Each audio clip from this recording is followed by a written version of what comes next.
People are always looking for natural solutions or surgery-free options to alleviate their pain. And that's what we're looking at in this edition of Positively Healthy.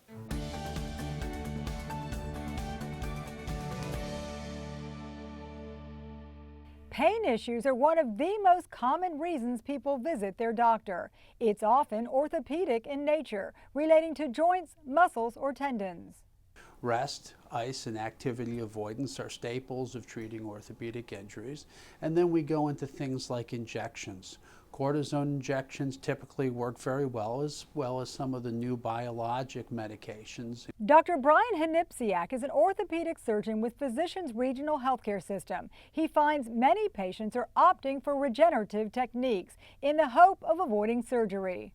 And to do that, we offer the latest in non-operative treatments, including stem cells and platelet-rich plasma, which are cutting-edge biologic treatments for joint pain and tendinitis. Both treatments are biologic, using the body's own repair system to improve recovery. Plasma-rich platelets, or PRP, uses a sample of blood to deliver high-power healing. By taking a patient's blood and spinning it down in the centrifuge, we're able to remove the red and white cells from the blood, leaving only the plasma and the platelets, which contain the growth factors and the chemicals needed to start the healing process. Patients take comfort in knowing it's their own body at work.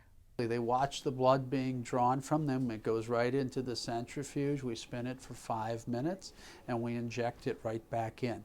Similarly, stem cells taken from abdominal fat or bone marrow have the ability to grow into different types of cells. They can be used to stimulate or regrow tissue. What we do is we take stem cells and we try to drive them into either new cartilage, new bone, new tendon, or new muscle to help with orthopedic conditions.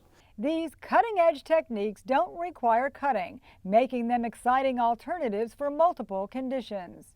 Patients who have chronic tendinitis, have arthritis and have failed other types of treatment, or who have acute injuries that need to get better quickly are probably the best candidates. Now becoming a standard of care, biologics are a natural fit.